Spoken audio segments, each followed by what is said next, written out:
Uh, Now we are at a very important position in our study of radiation heat transfer, where we will actually do the enclosure analysis.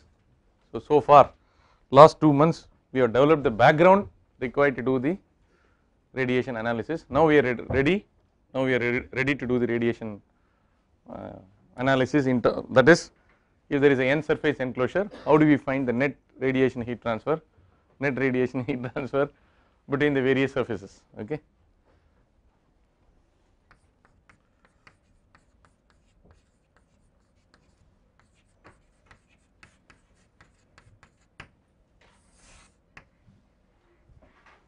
There are several ways of doing it. Undergraduate texts, in undergraduate texts and in undergraduate heat transfer courses, people must have taught you what is known as a network analysis. They will draw radiation resistance, and they will put a series and parallel combination, and they will have an analogy to electrical resistance and solve the problem. But the problem with this network business is, as the number of surfaces increases, it becomes increasingly messy to handle all these resistances. So in this course I will not teach you the network method at all. I will teach you what is called the radiosity irradiation method, which is valid from one surface to any number of surfaces. Okay. So what we are going to do essentially is the radiosity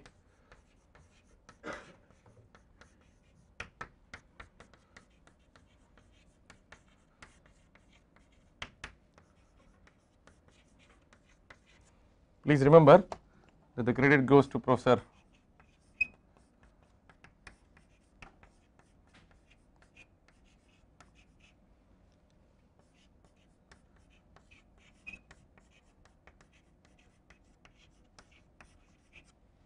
University of Minnesota at Minneapolis. Okay. It used to be the Mecca of heat transfer. Once upon a time it used to be the Mecca of heat transfer. All legendary names like Eckert, Sparrow, Goldstein, Ebel, T.W. Simon, all those people were there in this lab. Even today Sparrow is there. Of course Professor Eckert died. Sparrow was also the editor of the ASME Journal of Heat Transfer for a long time. Okay. So this was developed in the 60s. We have not got a method which is more powerful than this. So it is eminently programmable on the computer, therefore, and it blends itself easily with CFD calculations. So combined heat transfer problems, radiosity irradiation method is very good. Before that we will have to define certain terms before getting into this chalk piece is not very good. Okay. Now,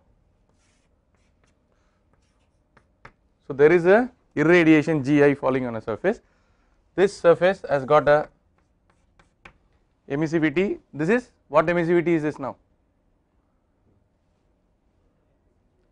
Be more specific. Hemispherical total. It is hemispherical total emissivity. This is the temperature of the plate. Now out of this Gi, certain portion is reflected, that is rho I Gi. Because this fellow is at a temperature greater than 0 Kelvin, he will also emit. Okay.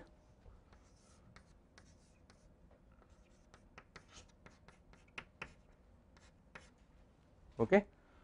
Out of the incoming radiation Gi, certain portion is reflected, certain will be absorbed. Alpha I Gi and epsilon I sigma Ti to the power of 4. Now radiosity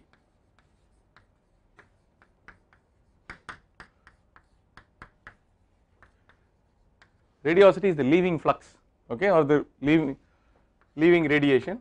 This is equal to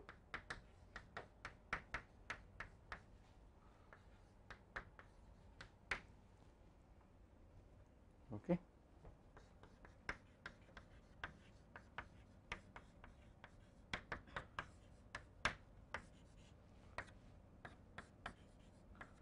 The incoming radiation is called G. I am putting Gi because I can be any surface. For a single surface, this subscript is meaningless, but if there are 3-4 surfaces, Gi refers to I can be 1, 2, 3, 4. It can be G1, G2, G3, G4. So G is also in meters per watts per meter square. Now net radiation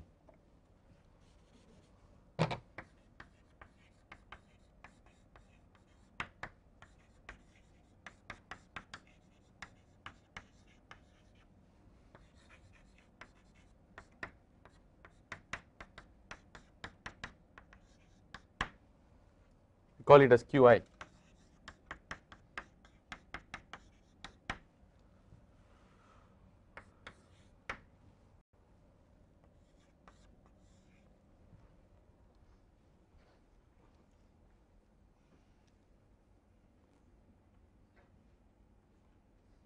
Okay, for an opaque surface. Is this color not very good? Okay, not good, huh?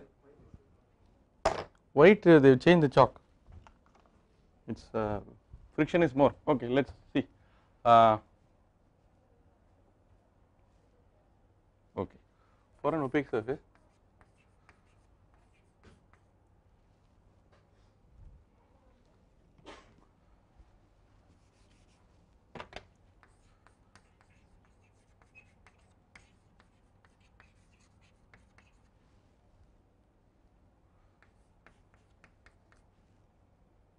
tau 0.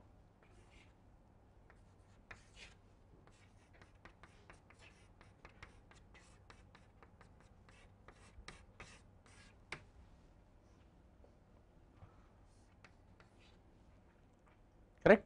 The transmissivity is 0, therefore alpha plus rho plus, this is the fate of the incident radiation. The incident radiation could be absorbed, it could be reflected, or it could be transmitted. For an opaque surface there is no transmission, it is only absorption or reflection. Therefore,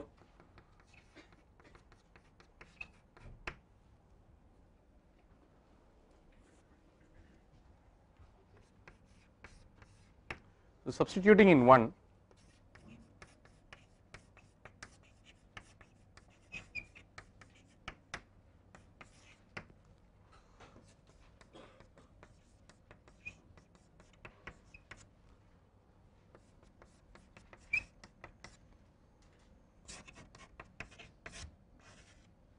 okay, that is the radiosity relation for the ith surface of the enclosure. If it is only one surface, keep it as J or J1, whatever. Now, for gray diffuse surface,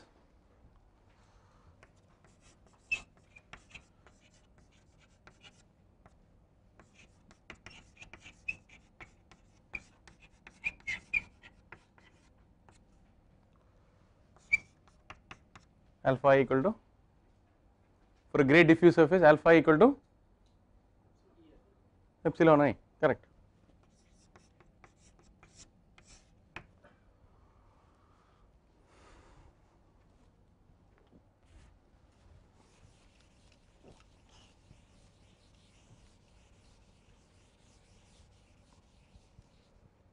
Therefore,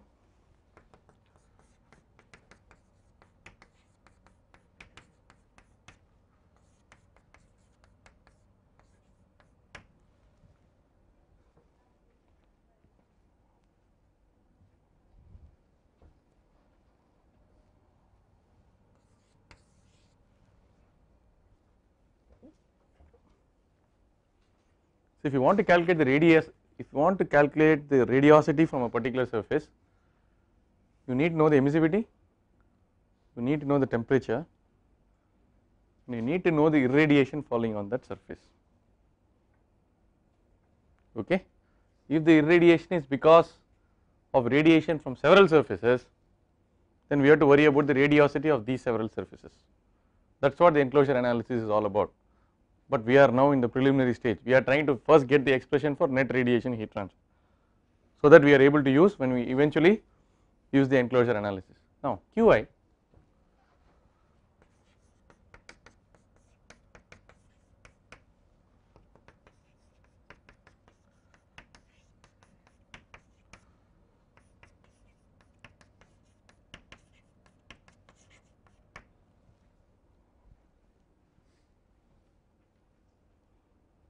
correct.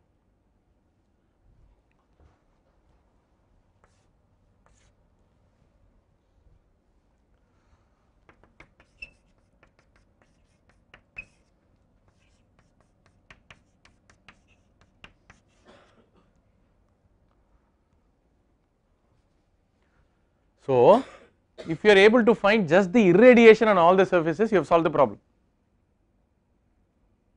But it is not so easy to calculate the irradiation on any surface, because the irradiation of any surface is because of the radiosity of other surfaces. So you should so therefore we must simultaneously solve either for the radiosities or for the irradiation. We are now trying to develop relationships or expressions for this. We are trying to develop expressions for this net radiative heat transfer. Now, can we have some other relation? Can we have some other expression? Okay, so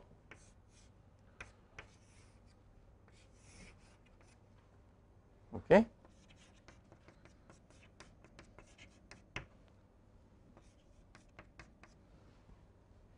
Gi is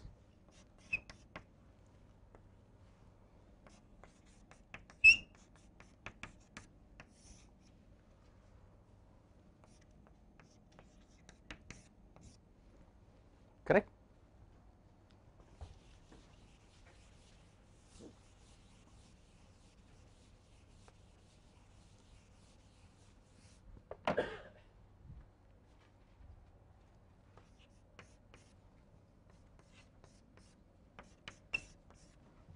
I got an expression for Gi, I can substitute for Gi in 10, correct.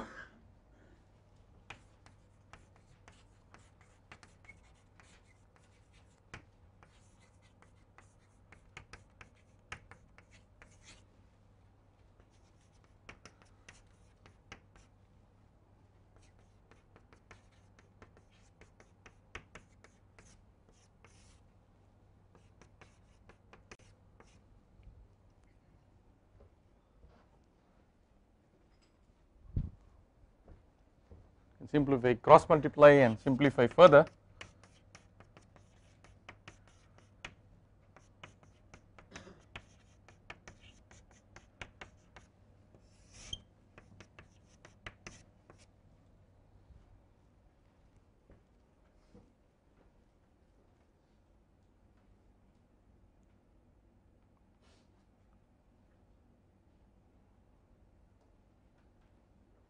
Is clear? I am not doing any great stuff, I am just doing some algebraic manipulations, that is all. Now I can cancel Ji.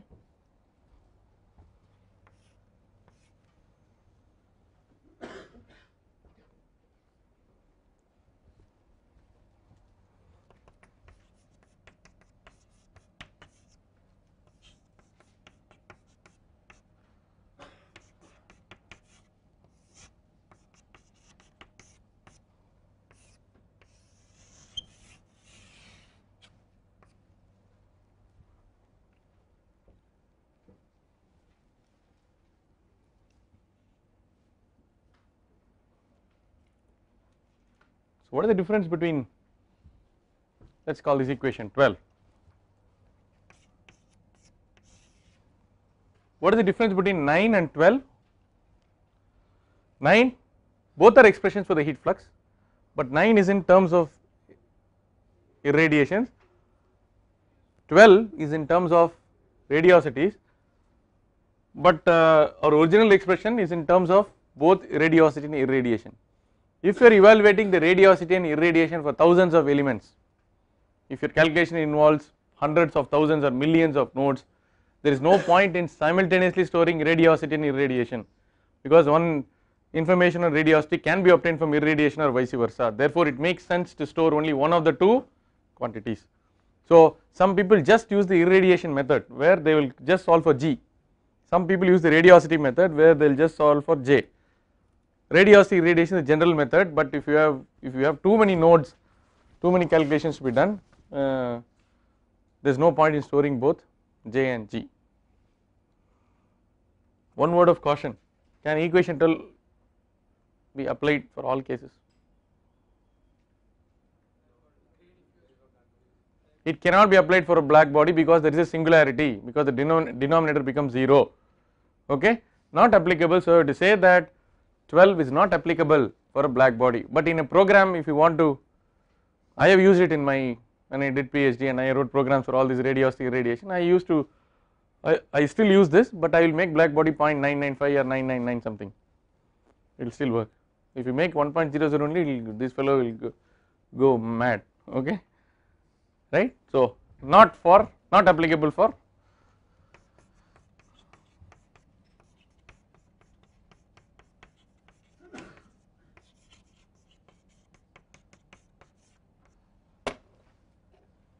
so now before starting the radiosity irradiation method, now I gave you expressions for the heat flux.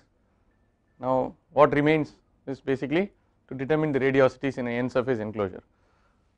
But if before doing that, we will do one last thing. Is this clear up to this stage?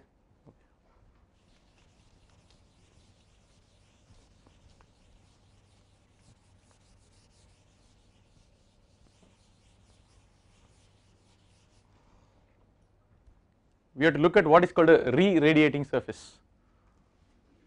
From the name, what do you think a re-radiating surface means? A re-radiating surface is the radiation equivalent of an insulator.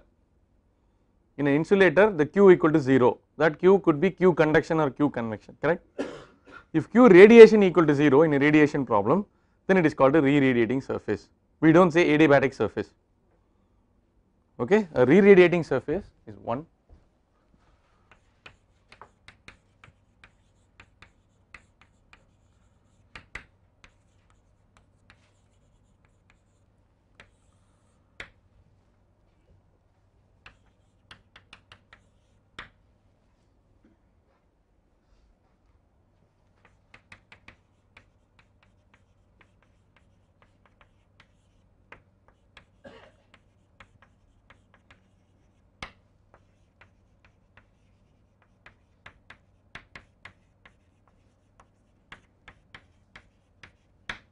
Is equivalent of the insulated surface in conduction convection. How do we get that re-radiating surface? You can have a surface and back side you make heavy insulation such that no radiation passes through, I mean no heat, there is no conduction or conduction heat transfer, and you prevent all possible opportunities for heat transfer to take place. Then when you do that, whatever is impinging on it must go out, okay. So Ji minus Gi equal to 0, Ji equal to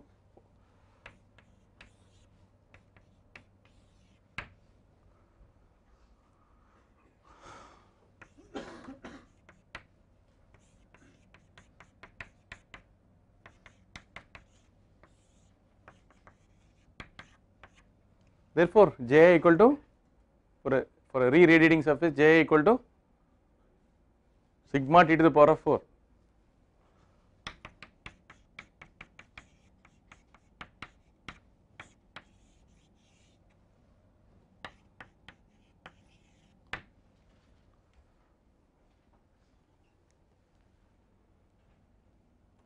It is a remarkable result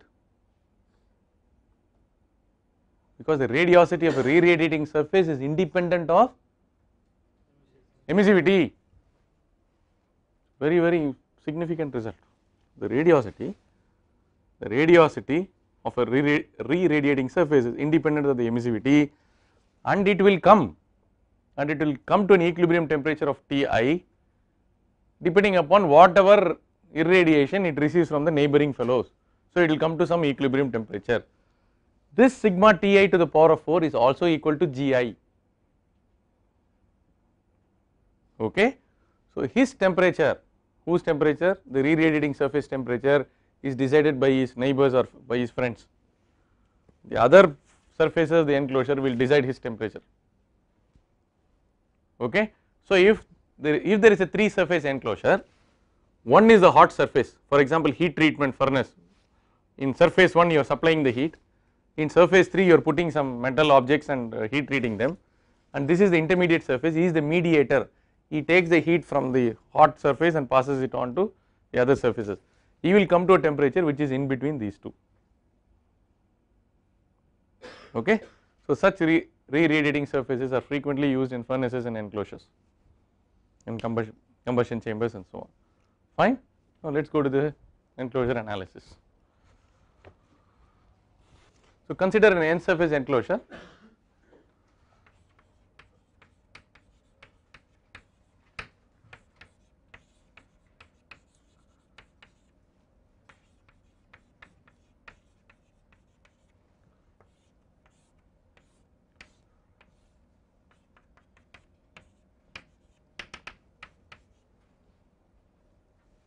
Each of these surfaces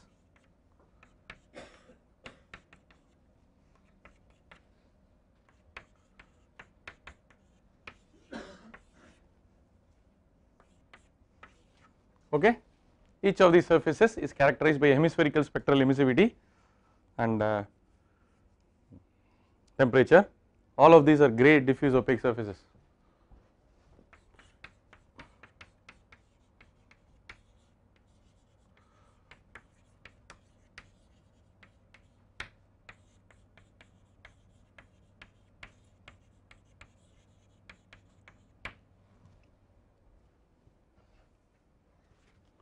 So what is the total radiation?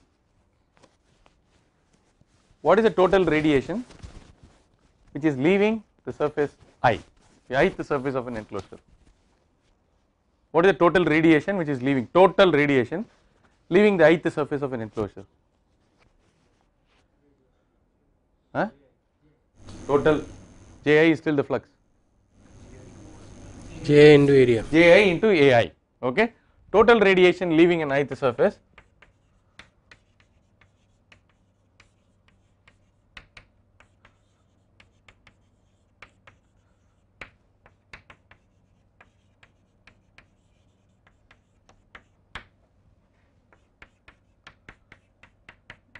this must be equal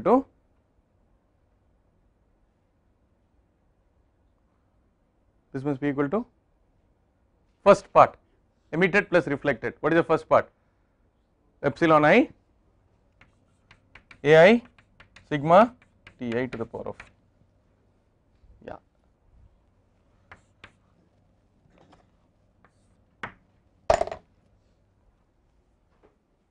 What is that question mark? Not incident, is the reflected part.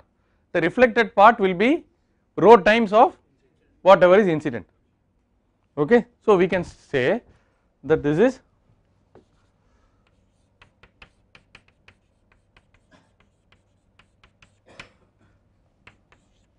correct. We can work on this further.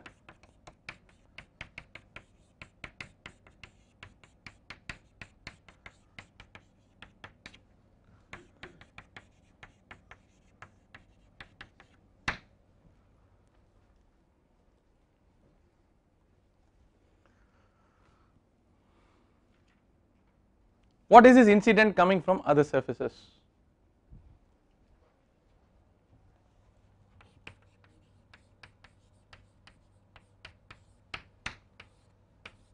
This is the question we have to answer.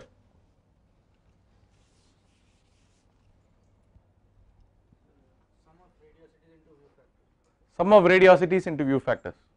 Good enough, fair enough, multiplied by the multiplied by the respective area, because I put watts per meter square into, okay. So I will say incident could be, let us start with A2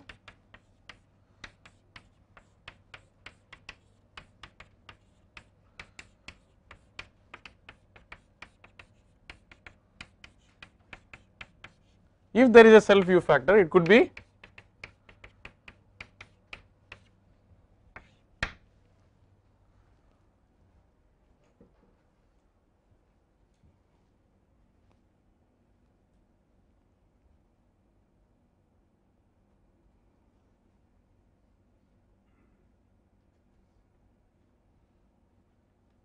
correct. So can we write it in a very compact form? Sigma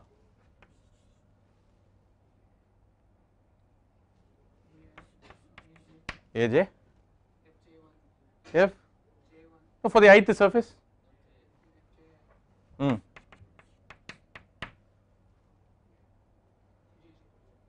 Very good. Jj summation J equal to 1 to n, very good.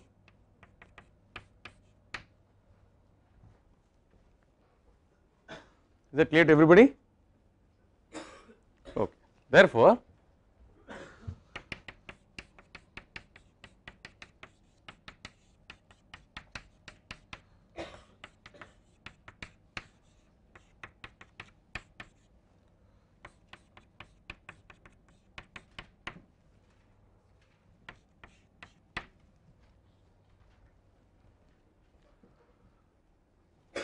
but what is AJ FJI? What is AJ FJI? AI Fij. Okay. So 1, 2,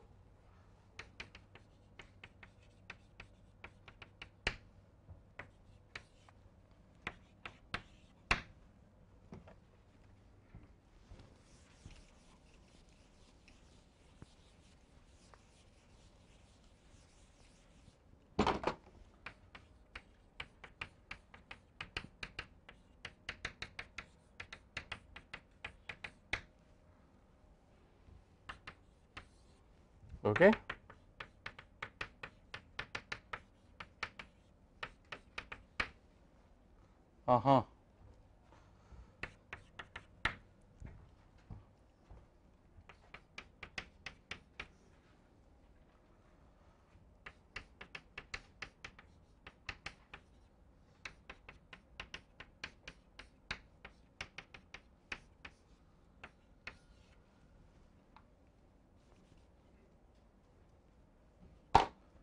Can I cut the AI throughout?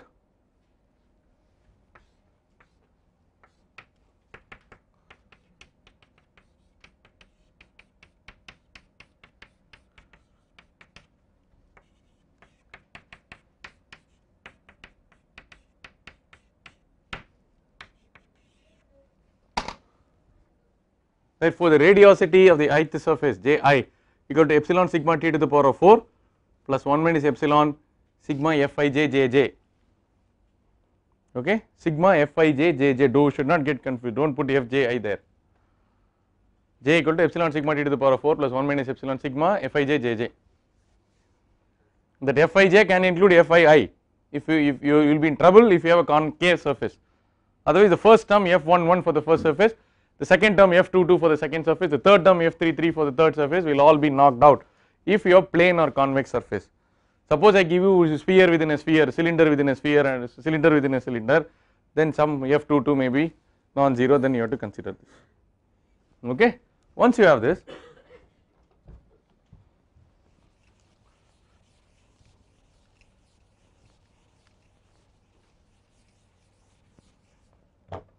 but what is the what was our nomenclature for this incident radiation? What did we call this incident radiation as? GI. Therefore,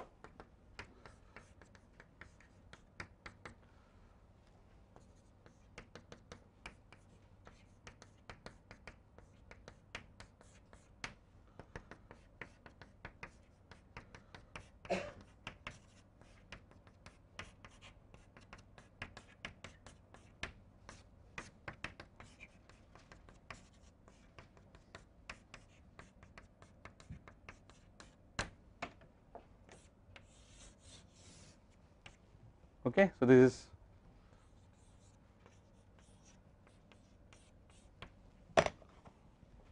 this term is nothing but, therefore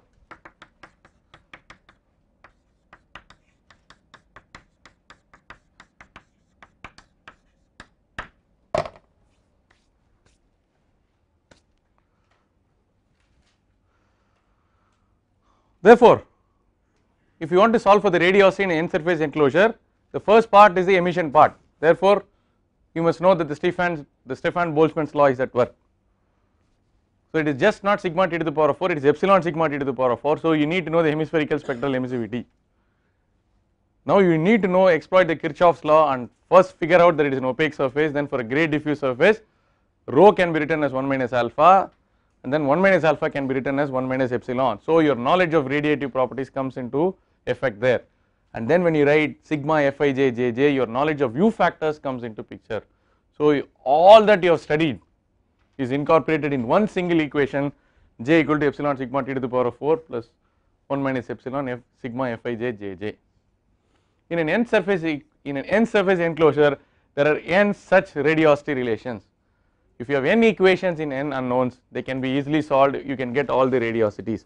Once you get all the radiosities, you can straight away use the formula for the net radiation heat transfer from any surface in terms of radiosity.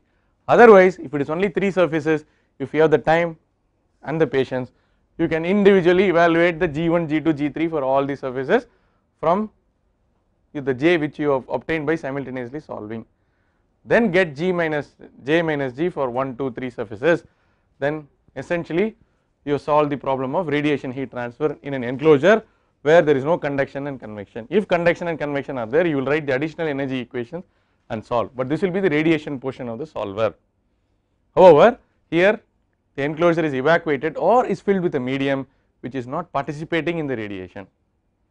Okay, this is the enclosure theory developed by Professor Sparrow and his colleagues at the University of Minnesota, Twin Cities or Minneapolis.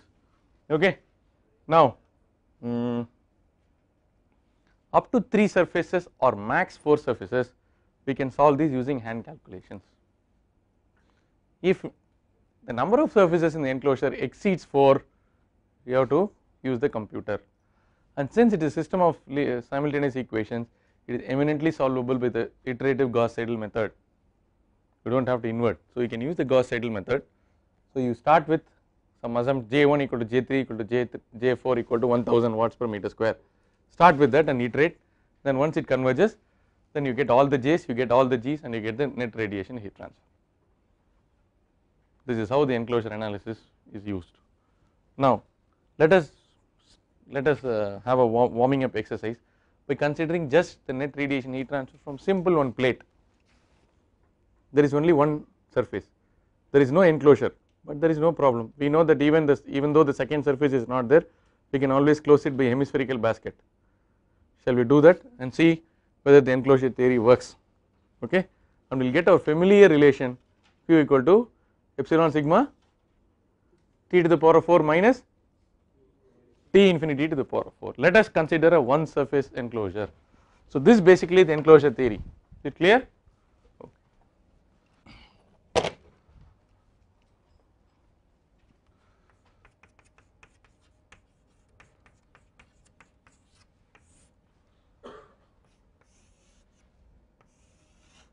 If you want, you can, we do not call it 31, no problem. We will call it as an example, not a, let us say it is epsilon 1 and T1, outside is T infinity, the outside is considered to be perfectly, oh it is a perfect emitter, right, 0 reflectivity surroundings, okay.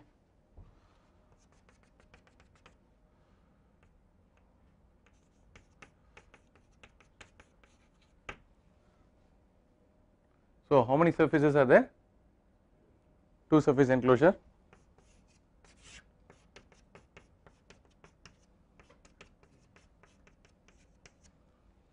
There is no need to determine all these view factors. What is F11?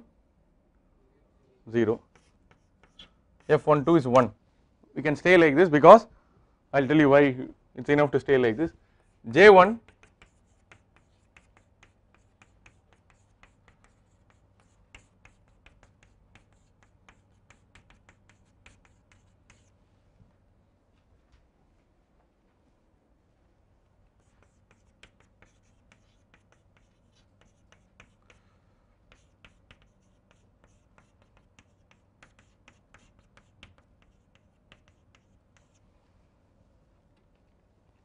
this is 1,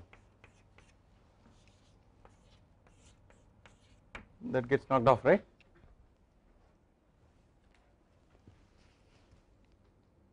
Because the emissivity of the surroundings is considered to be 1. So it is a waste of time to get F21, F22 and all that. Whenever you have surroundings like this, do not waste time in calculating those view factors. Okay. Now therefore J2 is straight away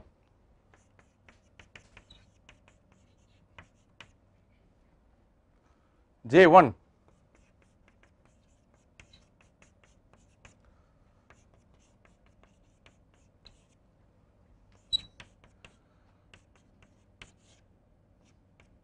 correct, F11 is 0.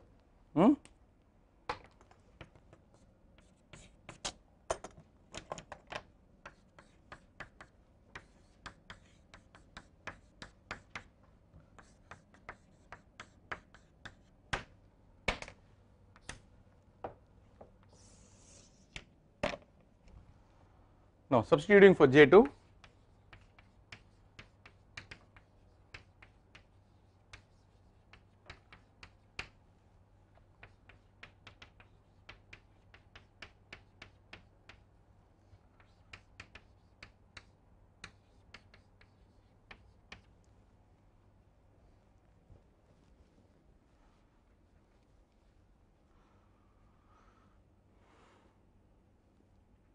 okay. What is G1? What is irradiation on 1?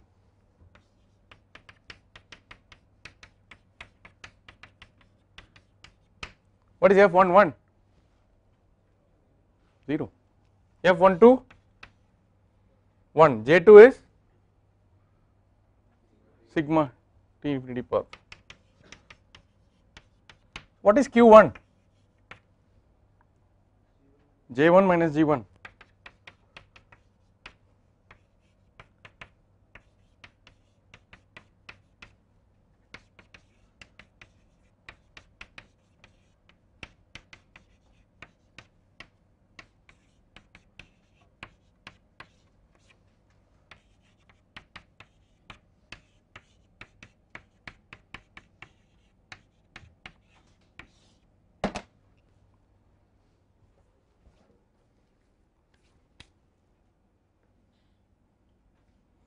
Fine.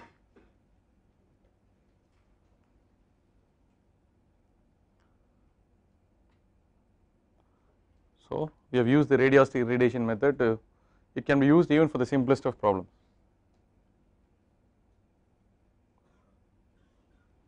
This is a formula which you learn probably in high school, or maybe you learnt it again. Maybe you learnt it again in the third year heat transfer course. This is one of the most used, is one of the most abused formulae in heat transfer. Now having gone through this course, you must know what are the limiting conditions under which this is valid. Single plate at a uniform temperature, the plate is having a uniform radiosity, it is characterized by one hemispherical spectral emissivity, the surroundings temperature is constant, the temperature of the surroundings does not change, there is no irradiation from any other object, there is no other object in the vicinity. Under these conditions, it is a net radiation heat transfer from that body. Simply we cannot use surfaces, that will lead to some other, that story will be different. So when you look at that formula, you must see what are the limitations under which that formula can be used, what are the situations under which this formula cannot be used. This must become clear to you. Emissivity 1 it will work, what is the problem? Emissivity 1 it will work, sigma T to the power 4 minus T infinity to the power 4. Which emissivity is 1? Surrounding emissivity is 1, that is okay, because that is because we are treating it as an enclosure. Okay. Now let us go to a equally, so is this fine? Okay.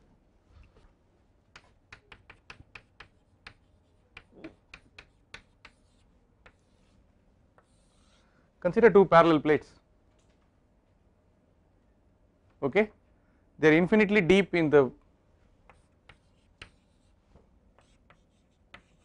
they are also infinite in extent in the direction perpendicular to the plane of the board, okay. Now epsilon 1 T1, this is vacuum, this will happen in insulation. For example, a double pane gas, you can glass which you see in your air conditioned coach of Rajdhani, Shatabdi Express and all that, there are two glass sheets, probably you can model it using this, okay, or you want to model insulation, there are several layers of insulation, there is an air gap in between, and you feel that the thickness is so small that natural convection will not set in, then you can use this. So it need not be completely evacuated. This is surface 1. This infinite in extent is basically to help you figure out that F12 is equal to 1, F12 equal to 1, F11 equal to 0. Now the story is very simple, find out the net radiation heat transfer between the two surfaces using enclosure theory. The question is determine Q1 to 2 using enclosure theory. So first write out the radiosity relations for these two. In the radiosity relation you will have view factors. The view factors are so obvious in this geometry. In other geometries, first step is to get the view factors. First step is to get the view factors, second step is to write the radiosity relation, third is to manipulate the radiosity relation and get the radiosities, and the fourth step would be to get Q equal to J minus G. Okay.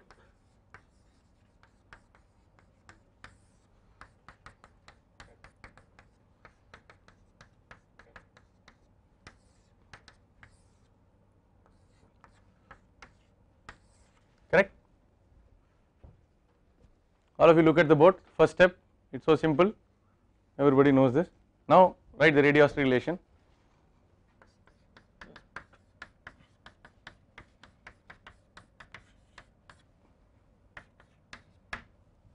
Can I write like this?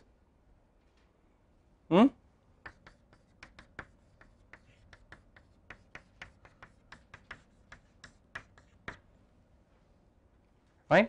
I have already incorporated the information I have on the view factors.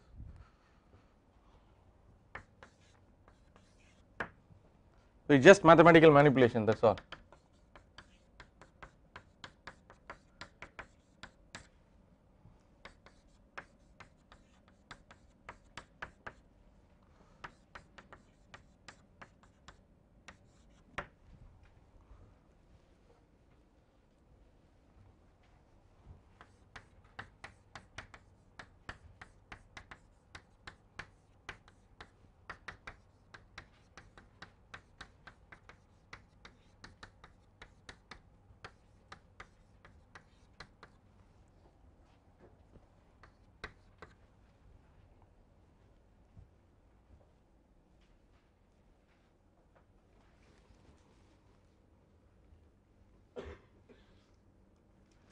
Is it correct? Yeah, good. So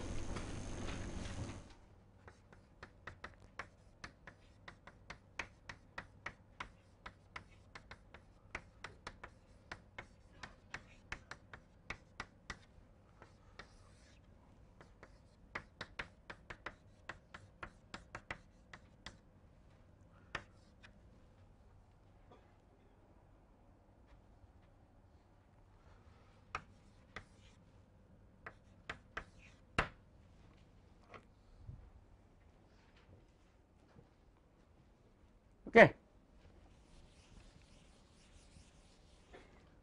So what is the beauty of that expression 4?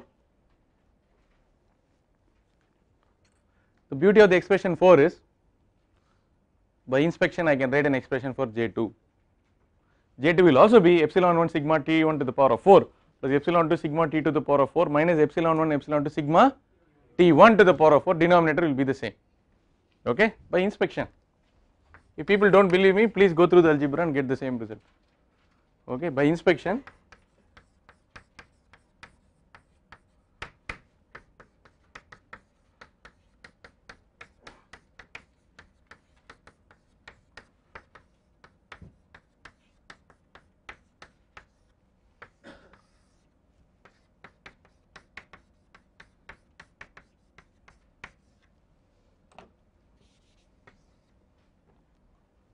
Okay. What is Q1 after all? J1 minus G1, very good. But what is G1 itself?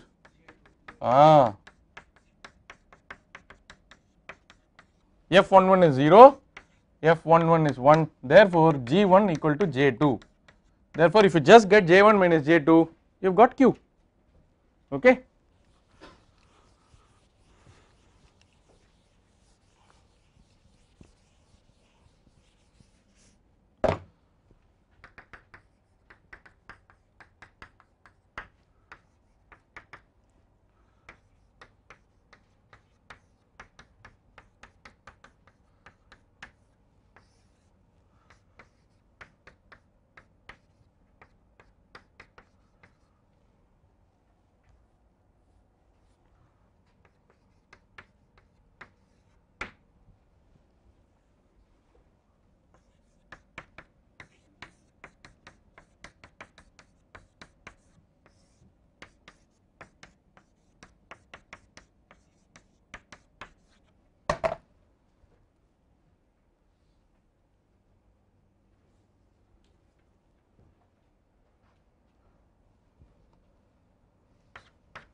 Is it fine, Ketan?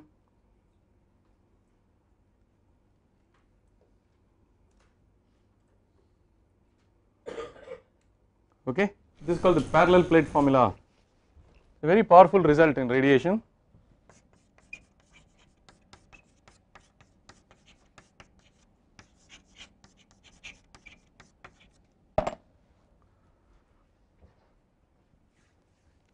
So, sigma T1 to the power 4 minus T2 to the power 4 divided by 1 by epsilon 1 plus 1 by epsilon 2 minus 1.